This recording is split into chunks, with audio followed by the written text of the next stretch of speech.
আর্জেন্টিনার মেসি, ফ্রান্সের এমবাপ্পে, ইংল্যান্ডের হ্যারি কেইন কিংবা পর্তুগালের রোনালদো, যে কোনো দলের সাফল্য পাবার জন্য একজন লিডার প্রয়োজন, সেটা অবশ্যই গোল স্কোরিং লিডার।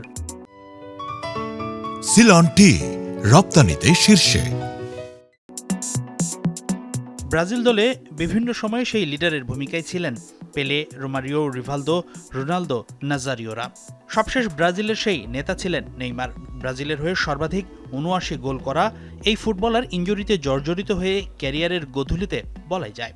এমন সময়ে এই বিশ্বকাপে আসার আগে একজন নেতার অভাবে ছিল ব্রাজিল।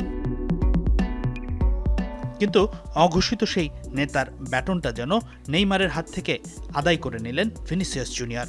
স্কটিশদের বিপক্ষে জয়ের লড়াইয়ে ২টি গোল করে দারুণভাবে অবদান রেখেছেন ব্রাজিলকে গ্রুপ সেরা করতে। কেবল এই ম্যাচেই নয়, মরক্কো আর হাইতির বিপক্ষে ম্যাচও সেরা খেলোয়াড়ের পুরস্কার পেয়েছেন ভিনি। সব মিলে বিশ্বকাপের ৩ ম্যাচে ৪টি গোল করেছেন ভিনিসিয়াস, সেই সাথে আছে একটি অ্যাসিস্টও, যার ফলে এখন পর্যন্ত বিশ্বকাপের সর্বোচ্চ গোলের অবদান রাখার তালিকায় মেসি আর জার্মানির উন্দাভের সাথে যৌথভাবে শীর্ষে এই উইঙ্গার। তবে এত সব সাফল্যের মাঝেও আছে কিন্তু কিছুটা হতাশা, আর সেটা হলো ৬৮ বছরের খরা কাটাতে না পারার আক্ষেপ। ব্রাজিলের হয়ে বিশ্বকাপে সবশেষ হ্যাট্রিক করেছিলেন পেলে ১৯৫৮ সালে। এরপর আর কোনো ব্রাজিলিয়ান এক ম্যাচে ৩ গোল করতে পারেনি বিশ্বকাপে।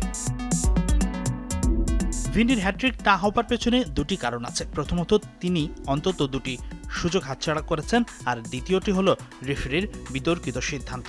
ম্যাচের ২৪ মিনিটে ভিনির করা একটি গোল ভিএআরের সহায়তায় বাতিল করেছেন রেফারি সেজার আর্তুরো রামোস। মেক্সিকানের রেফারির সিদ্ধান্ত নিয়ে তুমুল বিতর্ক চলছে। এই ঘটনাটিকে প্রিমিয়ার লিগের সাবেক রেফারি ড্যারেন ক্যান ভুল সিদ্ধান্ত বলে আখ্যা দিয়েছেন। সত্যি বলতে স্কটল্যান্ড কিছুটা ভাগ্যবান। বল খেলার আগে সামান্য স্পর্শ হয়েছিল ঠিকই, কিন্তু আমার মনে হয় না এটা ভিনি জুনিয়রের কোনো ফাউল ছিল।